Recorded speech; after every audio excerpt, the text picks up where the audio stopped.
আজকে ডিএ মামলার রায়, সেই প্রেক্ষিতে অনেকেই ফোন করছেন এবং বিশেষ করে পেনশনভোগী এবং যারা সরকারের বিভিন্ন স্তরের কর্মী রয়েছেন, বিশেষ করে পুলিশ আধিকারিক, বিভিন্ন স্তরের আধিকারিক যারা ডিএ পান, সরকারি কর্মচারীরা, তারা ফোন করছেন এবং আমরা কতটা পাবো এই নিয়ে বারবার তাদের প্রশ্ন। ফলে সকলের ফোন অ্যাটেন্ড করাও সম্ভব হচ্ছে না, কারণ এত ফোন আসছে। ফলে আমি বলেছিলাম তাদের যে আমি নিশ্চিতভাবে এই রায় রাত্রিবেলায় আমি চেম্বারের সাধারণ কার্য শেষ হয়ে যাওয়ার পরে আমি আপনাদের নিশ্চিতভাবে বলে দেব যে আসলে কি রায় হয়েছে। দেখুন, আজকে মহামান্য বিচারপতি সঞ্জয় কারোল এবং মহামান্য বিচারপতি প্রশান্ত কুমার মিশ্রের বেঞ্চ যে রায় দিয়েছে, আপনারা নিশ্চিতভাবে ওয়াকিবহাল। 124 পাতার সেই রায়ে 59 নম্বর প্যারাগ্রাফ, সেটা হলো মূলত ডাইরেকশন এন্ড কনক্লুশন পোর্শন। সেখানে প্রথমেই যেটা বলেছে সেটা হলো যে এই অ্যাপিল সেটা পার্টলি অ্যালাউড হয়েছে, এবং তারপরের 59.2 যেখানে বলছেন যে এই যে ডিএ, ডেয়ারনেস অ্যালায়েন্স, সেটা legally enforceable right in favour of the respondent employees of the state of West Bengal. অর্থাৎ স্টেট অফ ওয়েস্ট বেঙ্গলের এমপ্লয়ীদের জন্য এটা লিগালি এনফোর্সেবল রাইট। দ্বিতীয় কথা, তার পরের প্যারাগ্রাফেই দেখুন একটা খুব গুরুত্বপূর্ণ কতগুলো কথা লেখা আছে। Given its incorporation in ROPA rules, the AICPI is the standard to be followed by the appellant, State of West Bengal, for determination of existing emolument. এই যে রোপা রুল এবং এআইসিপিআই এবং এক্সিস্টিং এমোলমেন্ট, এই তিনটে শব্দবন্ধ অত্যন্ত গুরুত্বপূর্ণ। আমি আপনাদের এই যে রোপা রুলটা একটু দেখাতে চাইব। সেই রোপা রুল হচ্ছে এই যে দেখতে পাচ্ছেন, আপনারা নিশ্চিতভাবে দেখতে পাচ্ছেন, যেহেতু এই ওয়ার্কআউট করা আছে সেহেতু হলুদ দাগ দেখতে পাবেন, এই রেড দাগ দেখতে পাবেন। আপনি এই একেবারে মাথার পোর্শনে চলে যান, এই নাম্বারটি হলো 1690F, এটা নোটিফিকেশন নাম্বার 23 ফেব্রুয়ারি 2009, যেটার ইন্টারপ্রিটেশন হচ্ছে এই রায়, এক্সিস্টিং এমোলমেন্টের রায়। এই 2009 সাল, তখন রাজ্যে বাম সরকার, রাজ্যের মুখ্যমন্ত্রীর নাম বুদ্ধদেব ভট্টাচার্য এবং রাজ্যের অর্থমন্ত্রীর নাম অসীম দাশগুপ্ত। তারা এই আইনটি তৈরি করলেন, অর্থাৎ একটা আইন, সেটা সরকারের তৈরি আইন। আন্ডার আর্টিকেল 309 এই রুলটি ফ্রেম করা হলো, দেখতে পাচ্ছেন, in exercise of the power conferred by the provision to Article 309 of the Constitution of India, the Governor is pleased hereby to make the following rules.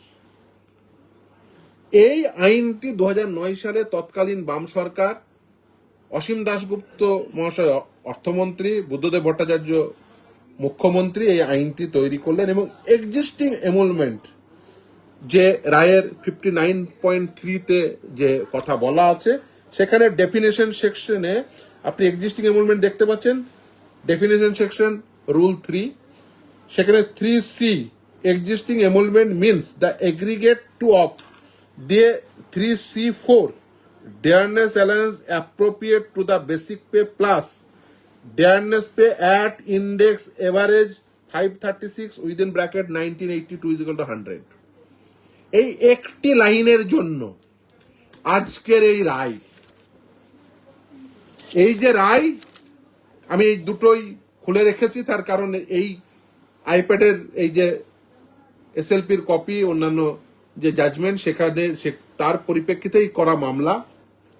এই একটি লাইনের ইন্টারপ্রিটেশন হচ্ছে এই গোটা জাজমেন্ট।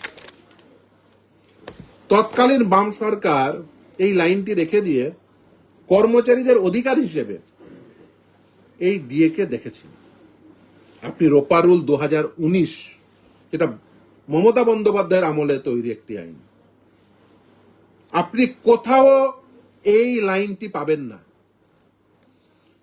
রোপা রুল 1998 এই লাইনটি পাবেন, কিন্তু 2019 সালের রোপা রুল, যেটা ষষ্ঠ বেতন কমিশনের রেকমেন্ডেশনের উপর ভিত্তি করে তৈরি, যার মাথায় ছিলেন অভিরূপ সরকার, মমতা বন্দ্যোপাধ্যায় সেই বেতন কমিশনের রিপোর্টকে অ্যাকসেপ্ট করে নিয়ে যে রোপা রুল 2019 তৈরি করলো মমতা বন্দ্যোপাধ্যায়ের সরকার, তারা এই লাইনটি রাখলো না।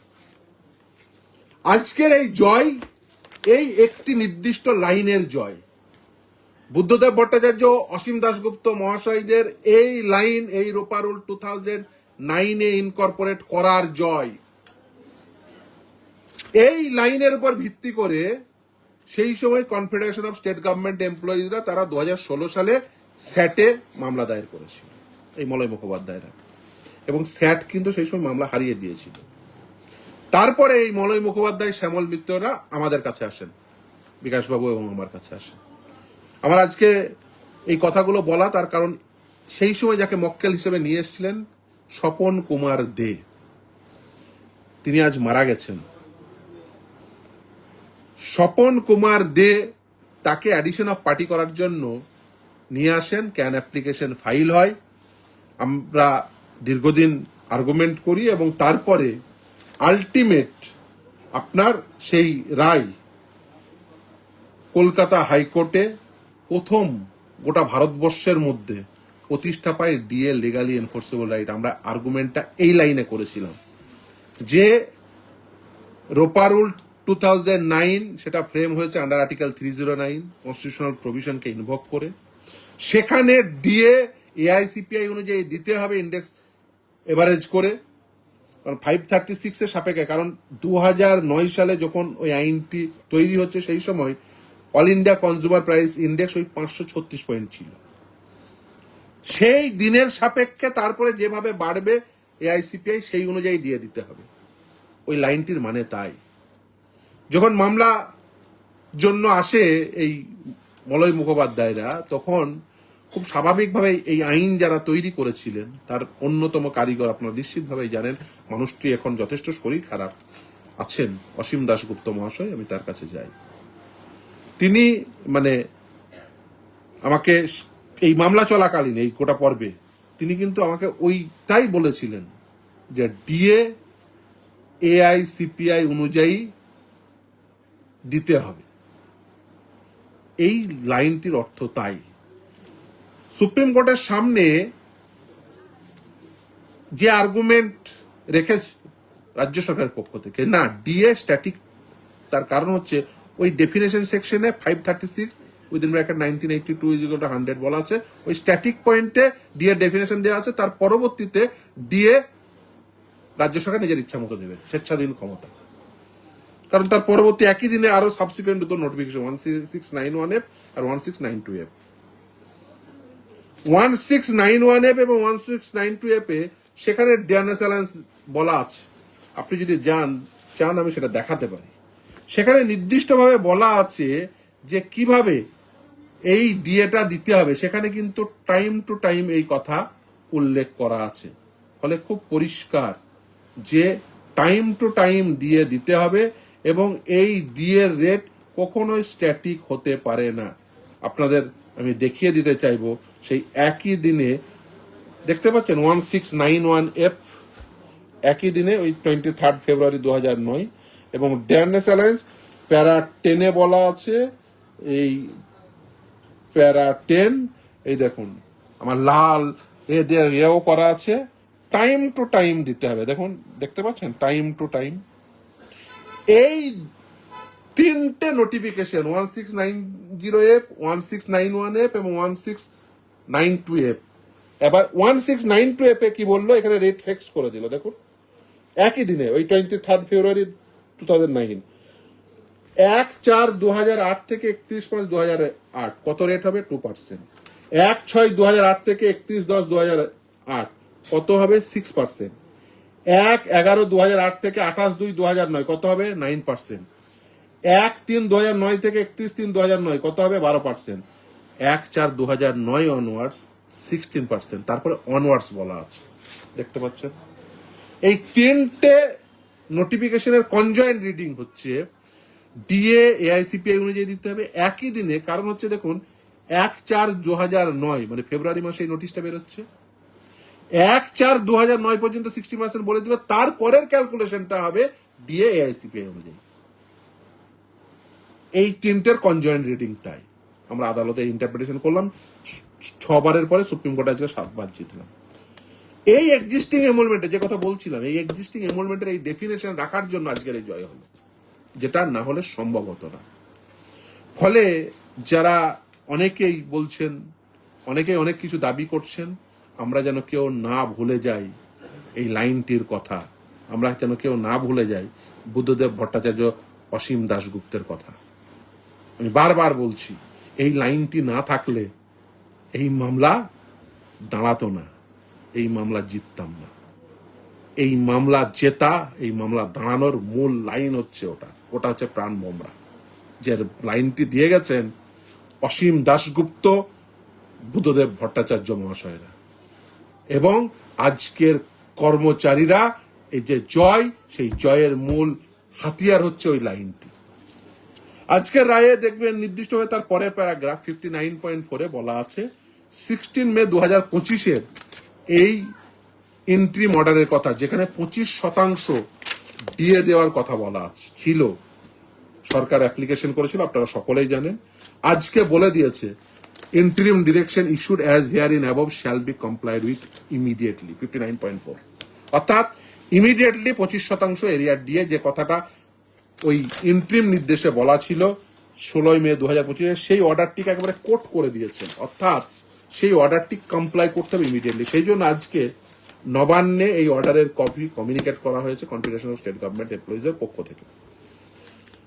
তারপরে 59.5 একটা লাইন বলে দিয়েছে, on account of subsequent change in law, if any amount that would be disbursed in compliance of this judgment shall not be liable to be recovered, অর্থাৎ বেশি টাকা দেওয়া হয়ে গেলেও সেটা রিকভার হবে না।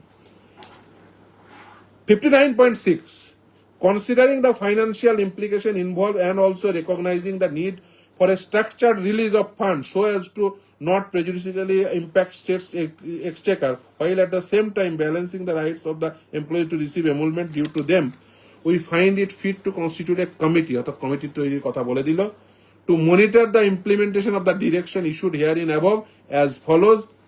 দিয়ে 4 জনকে কমিটিতে রেখে একটি কমিটি তৈরি করে দিল, যার মাথায় রাখলেন সুপ্রিম কোর্টের প্রাক্তন বিচারপতি ইন্দু মালহোত্রা এবং আরো 2 জন বিচারপতি তারলোক সিং চৌহান এবং গৌতম ভাদুরী।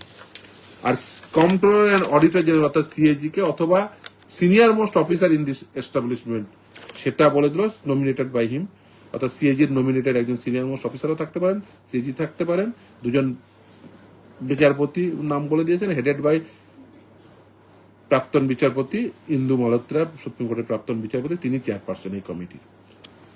সে কি দেখবে যাতে কোনোভাবেই, মানে রাজ্য সরকার বলছিল টাকা নেই, সেই জন্য সিএজির কিন্তু এন্ট্রি হয়েছে, ফলে টাকার হিসাবটা সিএজি বুঝে নেবে। আর বিচারপতিরা, যারা প্রাক্তন বিচারপতি, তারা এই কিভাবে ঠিক দেবে এই বিষয়টি বুঝে নেবে। সেই জন্য 59.7 বলল এই যে total amount to be paid and schedule payment which then the state shall be bound to follow, এই দুটো এক্সারসাইজ, অর্থাৎ কত টাকা টোটাল পেড করতে হবে এবং শিডিউল পেমেন্ট যেটা স্টেট ফলো করবে, এই দুটো এক্সারসাইজ এ এবং বি বলে দিয়েছে। এই দুটো এক্সারসাইজ 6 মার্চ 2006 এর মধ্যে কমপ্লিট করতে হবে, ক্যারির আউট করতে হবে। আর next consequential step, that is payment of first installment subject to the determination of the committee should be paid by 31st March 2026, অর্থাৎ ওই কমিটি নির্ধারিত ফার্স্ট ইনস্টলমেন্ট সেটা কিন্তু 31st মার্চ 2026 এর মধ্যে করে দিতে হবে। এই কমিটিকে সমস্ত কিছু ফ্যাসিলিটি প্রিভিলেজ দিতে হবে, সেটার কথা বলা আছে পরের প্যারাগ্রাফটা, সেটা কমিটির বিষয়। আর একটা কথা, যেটা শেষ প্যারাগ্রাফ, যেটার জন্য সকলে ফোন করছেন, সেটা হচ্ছে পেনশনাররা। একেবারে নির্দিষ্টভাবে সেখানে বলে দিয়েছেন, it stand clarified that those employees of the state who have retired in the pendency of this litigation shall also be entitle to benefit in accordance herewith, অর্থাৎ যে সমস্ত এমপ্লয়িরা রিটায়ার করেছেন তারাও কিন্তু এই বেনিফিট পাবেন, এই মামলা চলাকালীন যারা রিটায়ার করেছেন। তার মধ্যে অন্যতম মলয় মুখোপাধ্যায় নিজেই, শ্যামল মিত্ররা নিজেই, তারাও এই মামলায় ইনভলভ, তারা রিটায়ার্ড করেছেন, তারা বেনিফিট পাবেন। ফলে খুব পরিষ্কার। এবার তার পরের প্যারাগ্রাফটা 60 নম্বর প্যারাগ্রাফ, সেটা অত্যন্ত গুরুত্বপূর্ণ। সেখানে যে কথা অনেকেই বলছেন যে রায় তো হয়ে গেল, তাহলে কি রায় মানবে সরকার? পরের প্যারাগ্রাফটার তার অ্যান্সার দিয়েছে, let the appellant state after payment of first instalment, অর্থাৎ এই ফার্স্ট ইনস্টলমেন্ট পেমেন্টের কথা যেটা বলেছিল 31 মার্চ 2026 মধ্যে, সেইটা 59.7 প্যারাগ্রাফে, সেইটা হওয়ার পরে file a status report indicating the determination made by the committee, the schedule adopted, the status of the first payment, list on 15 April 2026 for compliance. ফলে কমপ্লাই যে করতে হবে সেটা কিন্তু একেবারে নির্দিষ্টভাবে এই প্যারাগ্রাফে বলে দিয়েছে। এখন অনেকেই প্রশ্ন করছেন যে ওরা তো রিভিউতে যাবে, আপনার মনে হয় যে বিচারপতিদ্বয় এই রায় দিয়ে কমপ্লায়েন্স করতে হবে এবং তার স্ট্যাটাস রিপোর্ট দিতে হবে, সেই মামলায় সেই বিচারপতিদ্বয় পুনর্বিবেচনা করবেন বা বিবেচিত হওয়ার সুযোগ আছে? দেখুন, ওরা প্রথম ব্লান্ডারটা করেছে যেটা সুপ্রিম কোর্টের সামনে, এই অন্তর্বর্তীকালীন নির্দেশ না মেনে। কারণ আদালতের কাছে এটা স্পষ্ট হয়েছে যে এরা সর্বোচ্চ ন্যায়ালয়ের আদেশকেও ক্যারি আউট করে না। তাই আদালত টাইম বাউন্ড ম্যানারে এই জাজমেন্ট দিয়েছে, খুব পরিষ্কার। দেখুন, আমার ফাইন্যান্সিয়াল ক্যাপাসিটি নেই, ধার নিয়েছি, আর ব্যাংকে ফেরত দেব না, তাহলে তো বিজয় মালিয়াকে ধন্য করতে হয়। যদি আজকে ফাইন্যান্সিয়াল ক্যাপাসিটি না থাকার জন্য মমতা বন্দ্যোপাধ্যায় সরকারকে যদি কর্মচারীদের ডিএ না দিতে হয়, তাহলে same principal, same analogy follow করে বিজয় মালিয়াকে তো ধন্য করতে হয়। কারণ সে ব্যাংক থেকে টাকা নিয়েছে, এখন তার কাছে টাকা নেই, টাকা নিয়ে এসে উড়িয়ে দিয়েছে। সে টাকা নিয়ে পার্টি করেছে, এও টাকা নিয়ে পার্টি করেছে। সে টাকা নিয়ে গোয়ার বিচে বড় বাংলো নিয়ে সেখানে ওই ক্যালেন্ডার গার্ল ডেকে পার্টি করেছে, এ রেড রোডে টলিউড থেকে নায়ক নায়িকা ডেকে এনে এখানেও পার্টি করেছে। ফর্ম একই, একজন ডিএর টাকা মেরে পার্টি করেছে আর একজন ব্যাংকের টাকা মেরে পার্টি করেছে। তাহলে একে ছেড়ে দিলে তাকেও ছেড়ে দিতে হয়, বিজয় মালিয়া ধন্য এই বলতে হয়? সেটা তো আর হয় না। আপনি ব্যাংকের টাকা ধার নিয়েছেন, আপনি ব্যাংকে টাকা ফেরত দেবেন না, হয় না? কর্মচারীদের ন্যায়সঙ্গত আইনসঙ্গত অধিকার, যে ডিএ এক্সিস্টিং এমলমেন্টের ডেফিনেশনে যে ডিএ বলা আছে, যে কথা অসীম দাশগুপ্ত, বুদ্ধদেব ভট্টাচার্য মহাশয়রা বলে গেছেন, সেটা লিগালি এনফোর্সিবল রাইটে পরিণত হয়েছে। আর আজকে আমার টাকা নেই, আমি টাকা নিয়ে ফুর্তি করব, মেলা খেলা করব, টাকা নষ্ট করব, দিল্লি যাব 500 জনকে নিয়ে, পাহাড়ে ঘুরতে যাব,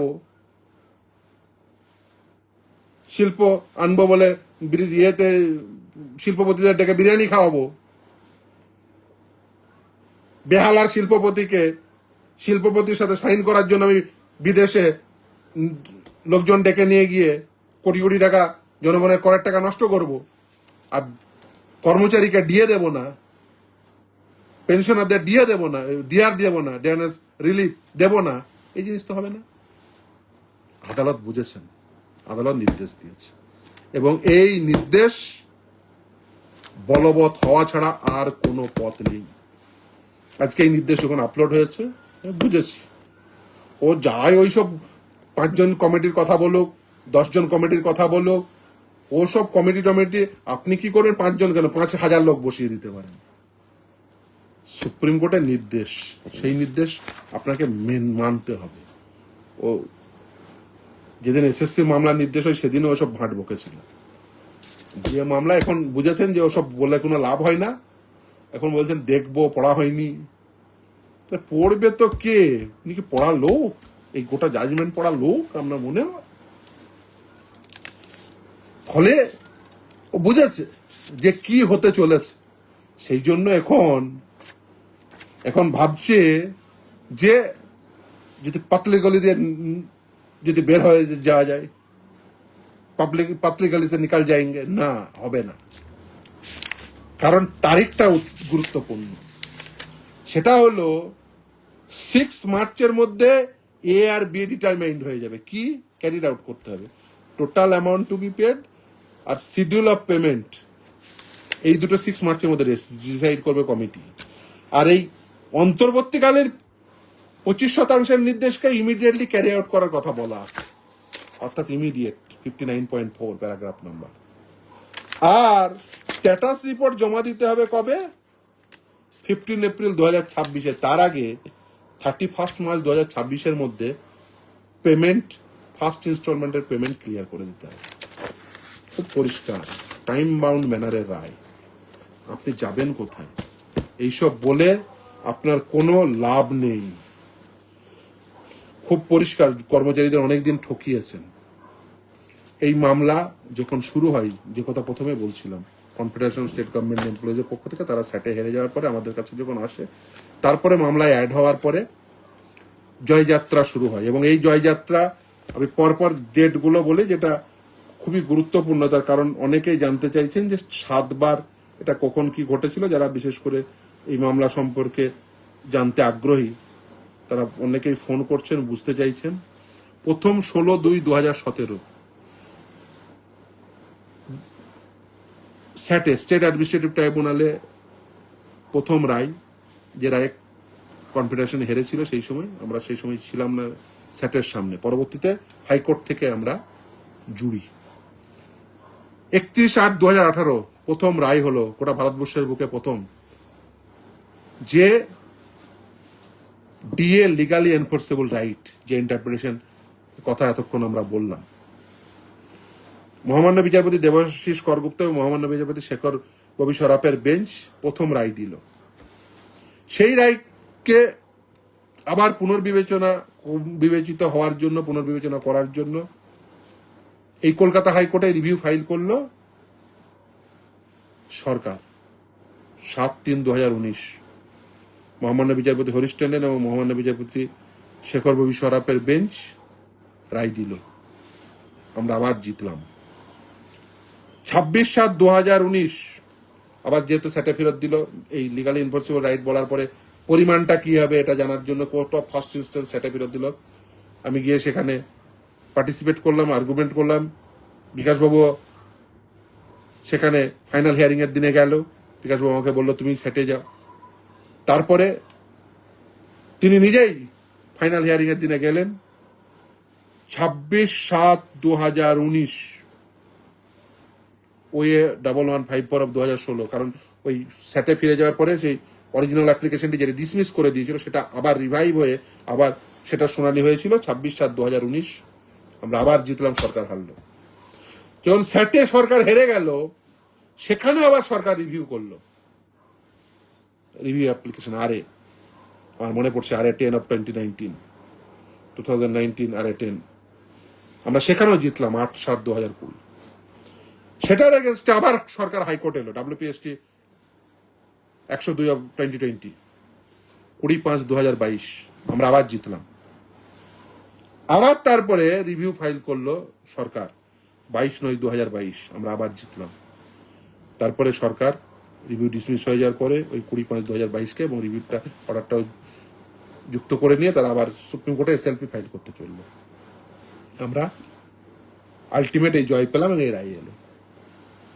দীর্ঘ যাত্রাপথ। ফলে এই মামলা, যে মামলা এতদিন ধরে রাজ্যের সরকারি কর্মচারীরা লড়ছেন, যে মামলা বেসিক্যালি কর্মচারীদের যে অধিকার বুদ্ধদেব ভট্টাচার্য, অসীম দাশগুপ্তদের সরকার দিয়ে গেছিল, যে অধিকার মমতা বন্দ্যোপাধ্যায়ের সরকার কেড়ে নিয়েছিল, সেই অধিকার ফিরে পাওয়ার লড়াই ছিল। আর এই 10 বছরের অধিক সময়কালের যে লড়াই, 9 বছর সামথিং, কিন্তু তার প্রস্তুতি আছে, ফলে 10 বছরের অধিক সময়কাল, কারণ মামলার একটা প্রস্তুতি পিরিয়ডের প্রয়োজন হয়, তার আগে রিপ্রেজেন্টেশন দিয়েছে। এই লড়াইটি ছিল বাম সরকারের দেওয়া একটি অধিকারকে ফিরে পাওয়ার লড়াই।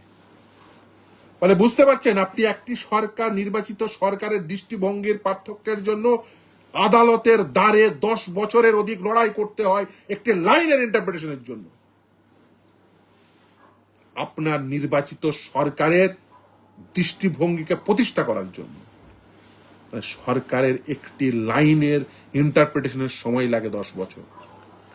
আপনি ভোট দিয়ে যে সরকার নির্বাচিত করেন, আপনি হয়তো ভাবতেও পারেন না এই সরকারকে আপনি কি দিচ্ছেন। এই সরকারকে যে প্রতিটি লাইন লিখতে দেওয়ার অধিকার দেন না, সেই অধিকার যে কত গুরুত্বপূর্ণ আজকে রাজ্যের সরকারি কর্মচারীরা, পেনশনভোগীরা সেটা হাড়ে হাড়ে টের পাচ্ছেন। একটা সিম্পল লাইন মমতা বন্দ্যোপাধ্যায় এর পরেও বলছে যে আমাকে রায় পড়তে হবে। দুর্ভাগ্য, রোপারুল 2009-এর একটা কপি গোটা নবান্নে নেই। কিসের রায় পড়তে হবে? 7 বার হেরে তোমাকে রায় পড়তে হবে? ওই লাইনের অর্থ বোঝার জন্য 10 বছর ধরে 7 বার হারতে হয়। তারপরেও লাইনের মানে বোঝো না, দুর্ভাগ্যজনক। ওই একটি সিম্পল লাইনের মানে বুঝতে যাকে 7 বার হারতে হয় 10 বছর ধরে, তারপরে সে মানে বুঝতে পারে না। এরকম গণ্ড মূর্খদের সরকার, এরকম অদক্ষ সরকার যদি নির্বাচিত করেন, এভাবেই সাফার হতে হবে।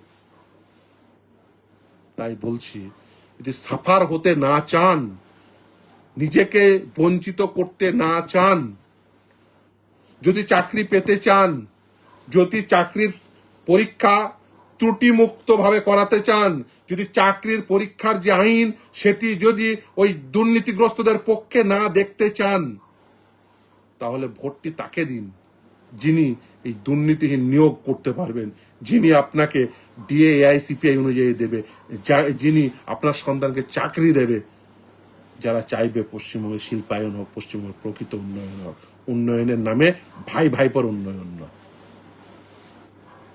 ফলে খুব পরিষ্কার, একটি সরকার তারা যদি চান যে মানুষকে বঞ্চিত করে রাখবো, তার নিদর্শন কি হয় এটা বুঝতে যদি চান, রোপারুল 2009 আর রোপারুল 2019 পাশাপাশি রাখবেন, তাহলে পরিষ্কার বোঝা যাবে। কর্মচারীরা বুঝতে পারছেন। এই লাইনটি রাখার জন্য আপনি আজ জিতলেন, 7 বার ধরে জিতছেন।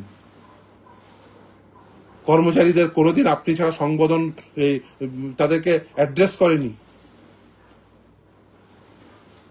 সে অসীম দাশগুপ্ত মহাশয় হোক আর বুদ্ধদেব ভট্টাচার্য হয়। আর মমতা বন্দ্যোপাধ্যায় কি বলেছিলেন? কুকুরের মতো ঘেউ ঘেউ করবে না, দিয়ে দয়ার দান, এইসব বলেছেন। মানে উনি রানীমা আপনাকে দয়া করছে। উনি ভুলে যান যে রাজ্যটা চলে রাজ্যের সাধারণ মানুষের ট্যাক্সের টাকায়। উনি ভুলে যান এই রাজ্যটা চলে একজন ভিখারির ভিক্ষাপাত্র কিনতে গেলেও যে টাকা দেন সেখানে তার একটি অংশ ট্যাক্স আকারে এদের পকেটস্থ হয়। সেই ট্যাক্সের টাকায় ওনার এই লাট সাহেবই চলে। এই রেড রোডে বসে যে ফুর্তি করে, ওই লাট সাহেবই চলে। ওই ভিখারির ভিক্ষাপাত্র কেনার সময় যে টাকা এই ভিখারি তার ভিক্ষার অংশ থেকে দেয়, তার একটি অংশ থেকে ওনার ওই লাট সাহেবই চলে। গ্রামের কৃষক যখন লুঙ্গি কিনে, গামছা কেনে, ফতুয়া কেনে, তখন যেই ট্যাক্সের টাকা দেয় ওনার লাট সাহেবে চলে সেই টাকায়। ভুলে যান। আর সেই গ্রামের লুঙ্গি পড়া, গামছা কেনা, ফতুয়া কেনা সেই গরিব কৃষকের সন্তান, মেধাবী সন্তান, সে যখন টেট দিতে চায়, এসএসসি দিতে চায়, সে একটি ত্রুটিমুক্ত পরীক্ষা পায় না। সুপ্রিম কোর্ট অনেকদিন আগে বলেছে ইন ক্যামেরা ইন্টারভিউ করবে। 3000 টাকার ক্যামেরা থাকে না এএসএসসিতে, কেউ কিছু বলেন না, কোন বুদ্ধিজীবীর কণ্ঠ শুনতে পাওয়া যায় না। অথচ তারা মাথা নিচু করে গিয়ে কি সব স্ত্রী হয়েছে, বিশ্রী কুশ্রী, সেগুলোকে গ্রহণ করে আসেন। লজ্জা করে না? পশ্চিমবঙ্গে এরকম একটা সরকার চলছে যার 3000 টাকার ক্যামেরা কেনার পয়সা নেই, অথচ রেড রোডে বসে এন্টারটেনমেন্টের পয়সা রয়েছে। যে 7 বার হেরেও বুঝতে পারে না ওই লাইনটির অর্থ কি, সেরকম অদক্ষ অকর্মণ্য মুখ্যমন্ত্রী রেখে দেবেন? এরকম লোক রেখে হবে কি? এরকম মুখ্যমন্ত্রী রেখে হবে কি? এরকম সরকার রেখে হবে কি? সামনে নির্বাচন, নিশ্চিতভাবেই আপনারা আপনাদের পছন্দের লোককে ভোট দেবেন, এ নিয়ে কোনো সন্দেহ নেই। আপনার যাকে পছন্দ তাকে ভোট দেবেন, দয়া করে একে দেবেন না। এই সরকার এলে এই একই জিনিস আবার হবে। কর্মচারী দিয়ে পাবে না, পেনশনভোগী পেনশন পাবে না, বেকার মেধাবী যুবক চাকরি পাবে না, শিল্পায়ন হবে না, বেসরকারি কর্মসংস্থানের সুযোগ থাকবে না, পাড়ার তৃণমূলী মস্তান আপনাকে চোখ রাখিয়ে যাবে, আপনি জমি বিক্রি করবেন সেখানে হাত পেতে দাঁড়িয়ে যাবে, আপনি বাড়িতে দেওয়াল তুলবেন হাত পেতে দাঁড়িয়ে যাবে। এই সরকার যদি ক্ষমতায় না থাকতো, এই কলকাতা শহরে প্রতিটি ফ্ল্যাটের স্কোয়ার ফুট প্রতি দাম অন্তত পক্ষে 1,000 টাকা কম হতো। যারা ফ্ল্যাট কেনেন, নিম্ন মধ্যবিত্ত মানুষ, ব্যাংকের কাছে ঋণ নিয়ে এই কলকাতা শহরে প্রতিটি স্কোয়ার ফিট প্রতি মূল্য 1,000 টাকা কম হতো যদি তৃণমূল সরকারে না থাকতো। এই তোলাবাজ সরকারটা খুব পরিষ্কার। সামনে নির্বাচন, ডিএর রায় 7 বার জেতা মামলা, সেই মামলা রায় থেকে অন্তত পক্ষে এটা পরিষ্কার যে এদের দৃষ্টিভঙ্গি যা ছিল আইনসঙ্গত সেটা ভুল। এসএসসি ভাবুন, আজকে বলছেন যে এই যে বাজেট হয়েছে, বেকার ভাতা দেবেন, কেন অত কম টাকা? কেন? হয় চাকরি দেবেন, না হলে চাকরির সমপরিমাণ অর্থ দিতে হবে। আমি বলছি যদি বুদ্ধদেব ভট্টাচার্য, অসীম দাশগুপ্তরা আজকে পর্যন্ত 2026 সাল পর্যন্ত তাদের সরকার থাকতো, প্রতি বাড়িতে অন্তত 50-60 টাকার চাকরির এক একজন যুবক যুবতী থাকতো। রাজারহাট একটা জ্যান্ত শহর হতো, financial hub, IT hub, Siliguri, Kalyani, Singur, Nandigram. আর আমি বলি যে সিঙ্গুর নন্দীগ্রামে ওসব বলে লাভ নেই। কৃষকের জমি, সেই কৃষকের জমিতে ফসল বলছে নাকি? সেই কৃষকের সন্তান তো চাকরি চায়। একটা জ্যান্ত টাটানগর হতো ওখানে। সেদিন উচিত ছিল ওকে ওই হাই রোড ফাঁকা করে দেওয়া, এই ধর্মতলার মোড়ে ওকে বসতে না দেওয়া উচিত ছিল, তাহলে আজকে এইসব হতো না। সেই সময় বুদ্ধদেব ভট্টাচার্য গণতন্ত্র প্রেমী মানুষ ছিলেন, নিশ্চিতভাবে। গণতন্ত্র ততক্ষণই, মানে এই গণতন্ত্রের কথা বলে যদি মনে করেন যে রাজ্যের বেকার যুবক যুবতীদের চাকরি পাওয়ার জায়গা থেকে হটিয়ে দিয়ে তাদেরকে বেকারই রেখে দেব, সেই গণতন্ত্রের এক্সারসাইজ করতে দিতে হবে, এ কথা কোথায় বলা আছে? আপনি যদি সরকারে থাকেন, কিছু দৃঢ় পদক্ষেপ নিতে হয়। আমি মনে করি যে সিঙ্গুরে কারখানা হওয়া উচিত ছিল। আমি মনে করি যে পশ্চিমবঙ্গের উন্নয়নের স্বার্থে রাজারহাটে ফাইন্যান্সিয়াল হাব হওয়া উচিত ছিল। আমি মনে করি প্রতি বছর টেট এসএসসি হওয়া উচিত। আর প্রতি বছর যে সরকার টেট এসএসসি করতে পারবে, যারা এই রাজ্যের বেকারদের হাতে বেকার ভাতা নয়, চাকরির অ্যাপয়েন্টমেন্ট লেটার তুলে দিতে পারবে, মাসে 50,000 টাকা বেতনের চাকরি অ্যাসিওর করতে পারবে, তাকে ভোট দিন। খুব পরিষ্কার কথা। একদিকে বিধ্বংসী আন্দোলন করে ক্ষমতায় এসছে, তারপরে দুর্নীতি করে পকেট ভরেছে। পশ্চিমবঙ্গে এই মুহূর্তে না বেসরকারি উদ্যোগ রয়েছে, না সরকারি চাকরি ক্ষেত্রে দুর্নীতির নিয়োগ রয়েছে। পশ্চিমবঙ্গের বেকার যুবক যুবতী, পশ্চিমবঙ্গের সর্বোৎকৃষ্ট মানব সম্পদ রয়েছে এই মুহূর্তে দেশের মধ্যে। এই মুহূর্তে পশ্চিমবঙ্গই দিশা দেখাতে পারতো ভারতবর্ষকে, কারণ ভারতবর্ষ সত্যি সত্যি একটা যুগ সন্ধিক করে দাঁড়িয়ে আছে। পশ্চিমবঙ্গ ব্র্যান্ড বেঙ্গল হতে পারত,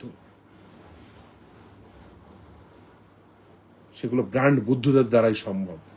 অনেকে সমালোচনা করতে পারেন, কিন্তু যদি এরকম মানুষ মাথার উপরে থাকতো, ক্ষমতায় থাকতো, তাহলে আজকে এই দুর্দিন দেখতে হতো না। আজকে প্রতি বছর এসএসসি হতো, প্রতি বছর টেট হতো, প্রতি বছর কর্মচারীরা ডিএ পেতেন, একটা দুটো হয়তো পিছিয়ে থাকতো কেন্দ্রের হাত থেকে। এই সময় ফাইন্যান্সিয়াল অবস্থা সেরকম ছিল না, তবুও তারপরেও চেষ্টা করে গেছেন। কেন্দ্রের হারের সাথে ওই একটা কিস্তি বা দুটো কিস্তি বাকি থাকতো। আর আজকে কত কিস্তি বাকি? প্রায় 40% ডিএ বকেয়া রয়ে গেছে কেন্দ্রের হারের সাথে। আপনার রোপারোল 2019 সাপেক্ষে, ষষ্ঠ বেতন কমিশনের সাপেক্ষে যে রোপা তৈরি হয়েছে তার সাপেক্ষে প্রতিদিন বাড়ছে। ফলে খুব পরিষ্কার, এমন একজন সরকারকে নির্বাচিত করুন যারা আপনাকে এই সমস্ত অধিকার দেবে, আপনাকে আপনার প্রাপ্য অধিকার থেকে বঞ্চিত করবেন। সকলে ভালো থাকবেন।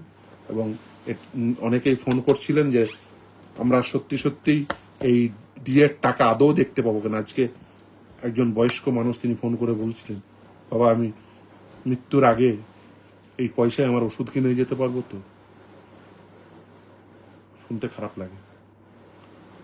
আমি ভাবি যে এই বয়স্ক কর্মচারীটি তার সারা জীবন এই রাজ্যের মানুষের সেবায় নিয়োজিত করেছিল, কারণ একজন সরকারি কর্মচারী, তিনি পাবলিক এমপ্লয়মেন্ট, জনগণের সেবায় নিয়োজিত থাকেন।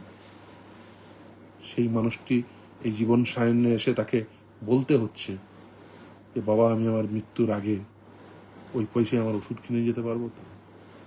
মমতা বন্দ্যোপাধ্যায়, আপনার খারাপ লাগে না?